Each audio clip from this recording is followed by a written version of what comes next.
Hey y'all, welcome back. Episode 21 of Harrison Talks Pod. I hope you're having a great day today. No guests, it's just me today. And on today's episode, we're going to talk about the Thunder and the Nuggets because they just played two exciting back to back games and the MVP cases for Jokic and SGA. And then we're going to talk about three things that we learned from the Lakers Boston matchup and the status of both of those teams. First thing, let's talk about the Nuggets and the Thunder. But first, actually, we have to talk a little bit about Jokic and what else is there to say about him? Every time we talk about him, he is breaking records.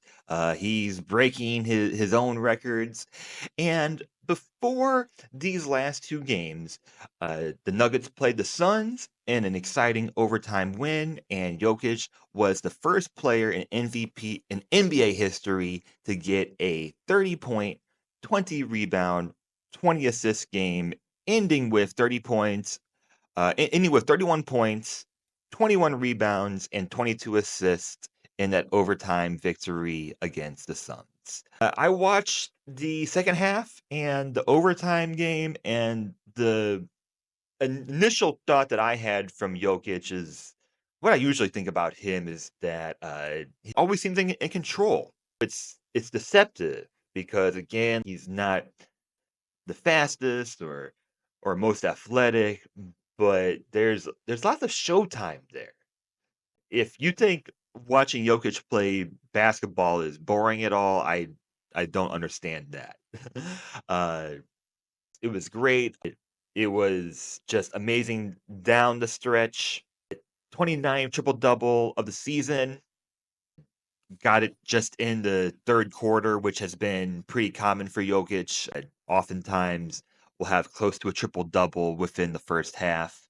In overtime, Jokic had 5 points, 5 assists, 3 rebounds. And again, just more and more as the game went on, Jokic just looked more and more in control. So we'll talk about his MVP case against SGA. There's no doubt that he's having one of the most fantastic offensive years we've ever seen, and one of the most efficient years offensively we've seen from a player. And that's comparing Jokic to past Jokic years where he's put up similar numbers as well. So I just got done watching the second Thunder Nuggets game and catching up with that. Very exciting matchup, and I think it makes it even more exciting that they split these matchups. And with this win, the Nuggets are now one whole game up on second place to the Lakers. So they are now 42 and 23. In the first game, let's go back. In the first game, Thunder won 127 to 103. In this game, SGA got 40 points, 8 assists, and it is his third 40 plus point game in a row, and it is his 11th for the season. So when it comes to scoring, SGA has been in a tier all of his own this season. 11 40 plus point games, 5 50 plus point games. Jalen Williams, or how do we say this one? J Dub had a great game, 26 points, 9 rebounds, 8 assists, almost a triple double. Thunder looked great in transition, and their defense being first in so many categories and first in defensive rating was on display, especially in the second half of this first game. Denver shot 30% from three, 12 of 40. Jokic and Murray combined 3 for 15. Jokic had 24 points, 13 rebounds, and 9 assists. Shot 43% from the field. And if you're guarding Jokic, 43% is really good. Can't ask for anything more, I don't think, without being selfish. OKC shot 49% with 5 turnovers. Denver had 7 turnovers. Really nice game as far as ball control goes. 12 turnovers overall.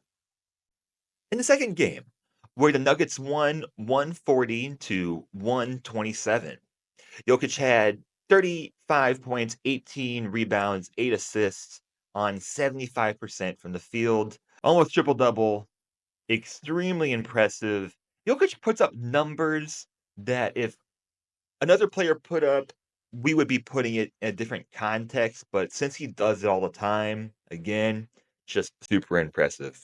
Jamal Murray, much better game. 34 points, 6 assists, 9 for 9 for the free throw line with some big shots down the stretch. Denver outscored the Thunder in the third quarter 47 to 28 on 61% from the field and 56% from three overall in the game. Holmgren had another off night, 8 points, 4 rebounds, 27% from the field, 0 for 5 from three. Did his best against Jokic. And SGA looked contained at 25 points, only 6 free throw attempts. Again, you just do whatever you can for players like this. Aaron Gordon missed due to calf tightness. Not sure when he'll be back. So, it's hard to say. We we had the game split. C is still just charging ahead. Even though they lost this game, they haven't lost 2 games in a row since November 19th.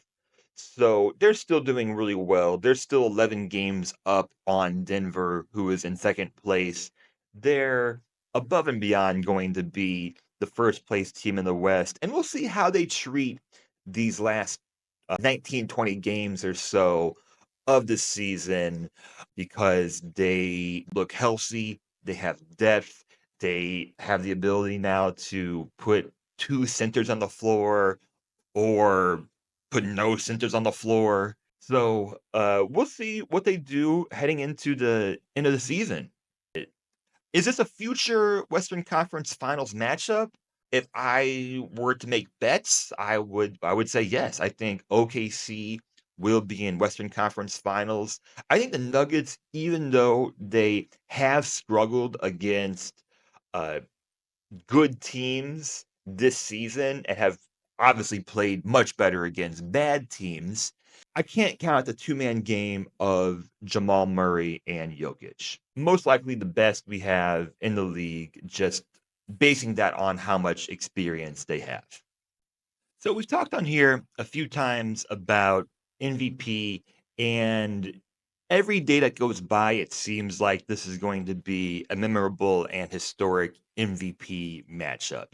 And I think at this point, I know players like Giannis are having great seasons, but I think this has to be a two-man competition between SGA and Jokic. And just what an amazing 2 games we had, and the opportunity that we got back-to-back games of these teams, of the 2 best performing players in the league right now. So, even though Jokic has had an historic year, it's obvious that voter fatigue is gonna play a part with him winning 3 MVPs and four only 4 players in history winning, 4 MVPs or more. Like I said, SGA is having a historic scoring offensive year. His efficiency is historic. For example, Shai's PER this season is 31.1. If the season were to end today, players that have a player efficiency rating that higher include Steph Curry, Michael Jordan, Kobe Bryant, James Harden, all in their prime MVP seasons. So when we talk about his ability to score and his efficiency, we're comparing it to the best offensive players ever in their prime seasons. His ability to score on 3 levels is very impressive and something that I wasn't expecting watching SGA in past seasons. This is much better than what I could have ever imagined. For example, from 15 to 18 feet on the floor, SGA is shooting 53% from the field. So not only is he a three-point threat, not only can he score on the inside, he also is very elite at the mid-range as well. So whether he's driving, kicking, pulling up, he's a threat from so many places on the floor. Now, Jokic has a great case. And let's face it, if Jokic didn't have any MVPs, and this was his first MVP campaign season, I think he wins this. The Nuggets are in second place. They've won, they've stayed competitive, and Jokic has been the best player consistently this year above all else. But MVP is more about that. It's about individual performances as well. And we saw a great individual performance 2 nights ago where SGA scored 40 points against the Nuggets. And the Nuggets haven't been as efficient as the Thunder in comparison. For example, in a recent game, Jokic hit 2 for 6 from the free throws, only shot 30% from beyond the arc in their recent loss against the Thunder. So there has been games where the Nuggets have not been as efficient, and if they were, they would probably be that first place team. Still a serious threat in the West anytime you have Jamal Murray and Jokic healthy and working together. So, in closing, I think those clutch performances and voter fatigue are going to stand out in voters' minds when they think about who to vote for MVP this season. They're going to remember the big 50-point games, the big games against top teams for the Thunder when thinking about SGA. And they're going to look at Jokic and think that he's had a great season, but should he get a fourth MVP over someone who had an historic offensive year and has never won an MVP? So, with that, I think SGA is very far and above the top MVP candidate right now. Jokic, 28.8 points, 10.5 assists, 12.9 rebounds per game. Almost all of these statistics are a career high, even comparing to his MVP years. So there's no doubt that Jokic might be having one of the best years ever, but is it good enough to get that fourth MVP? It's going to be historic. It's going to be big, and let's move on. So, last part today, I'm recording this on a Monday evening in America. I want to talk about the matchup between the Celtics and the Lakers because, of course, these are going to be two playoff teams and hey, could be potentially a NBA Finals matchup. Who knows? I'm sure lots of people would welcome another Celtics-Lakers Finals matchup.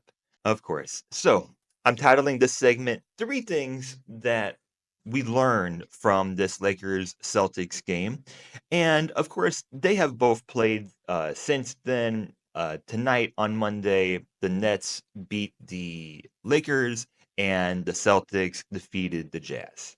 First thing first thing we learned from this game is that LeBron James has a huge impact on the Lakers still. And I'm sorry if that's just too obvious at this point. But he went down in the fourth quarter with a groin injury. He's suffered from groin injuries in the past. In 2018, had one and was sidelined for I think 2 weeks, but also lingered as the rest of the season went along. Didn't make the playoffs that season, so we'll see how much it impacts him because on one end, it's LeBron and never had a major injury and seems to be able to recover very, very quickly. On the other end, year 22, 40 years old with a groin injury.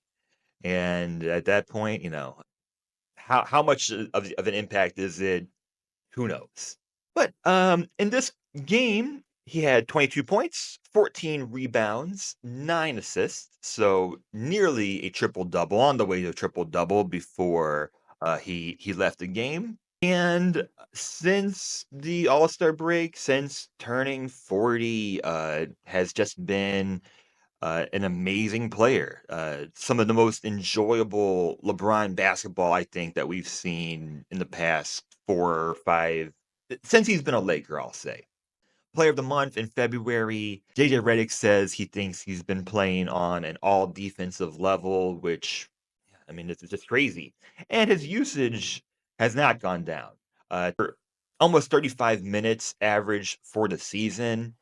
So we'll see how Luka does getting the green light and having his own team without LeBron in the weeks that he's out.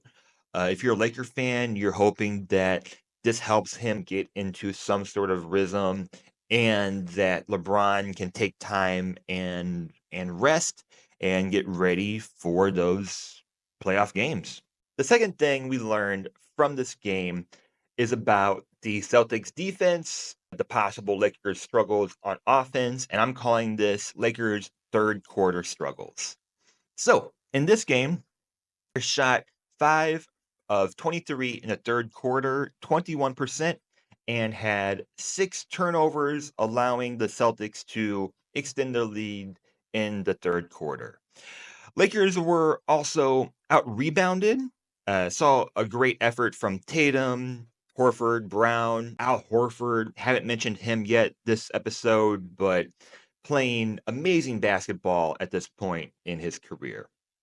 I also should mention that the Lakers were missing Jackson Hayes and Rui Hachimura in this game. So while they aren't the most impactful players, well, Jackson Hayes has been having some good games.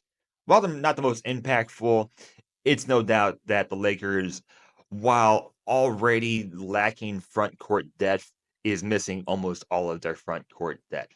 And against a Boston team, it's just going to be a very big struggle. How much would it change if it's a playoff series and both teams are healthy? I don't know.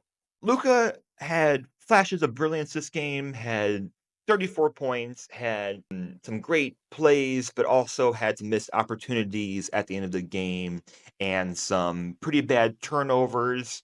Celtics did a great job with putting on pressure, forcing those turnovers, and not allowing that many second chance points. So Celtics were able to capitalize on those turnovers and ultimately get the victory. And number 3, and I guess I kind of combined number 2 and 3 together. Number 3 is about the Celtics' defensive prowess. And again, they held the Lakers to 21% in the third quarter. And Drew Holiday, I know Drew Holiday has had some tough games this season, but had a great game on defense and really made the Lakers struggle in this game. Not only on ball, but defensive leadership has shown in this game as well. Pairs nicely with Jason Tatum and Jalen Brown. I still think that this is the deepest team in all of the NBA. Felt that way last year when they won the title. Felt that they felt this way this year. And perhaps the only reason I don't talk about the Celtics as much as some other teams is that they are just usually very consistent. So, yes, I think if I were to make a choice on who I would bet on for winning the title, I would say the Celtics this year, based on the fact they won last year and they've been there now and they have experience, and I truly think that they are the deepest, best team in the entire league. There were some key moments in this game. There was a moment where Jalen Brown stripped Luka Doncic for a fast break, which led to an assist to Al Horford on the fast break. So there were a lot of exciting moments in this game that highlighted the Celtics' just elite defense. Was a struggle for the Lakers all evening. Still think the Lakers are a playoff team no matter how much LeBron misses. and just hope as a fan of all good basketball that we get to see a healthy Lakers squad, not just LeBron James, but Jackson Hayes, Rui, everyone in the playoffs. I think they have a chance to compete. And I guess I'll end the episode with saying something that's not controversial, that, hey, if you have LeBron James playing this well, if you have Luka Doncic, who is a top 5 or top 3 player right now, of course, you have a chance to compete. So let's leave it there. Hopefully, this episode has been good. All right. Thank you so much for joining me today. Subscribe. Enjoy your week. Enjoy your week of basketball. And I will see you next time.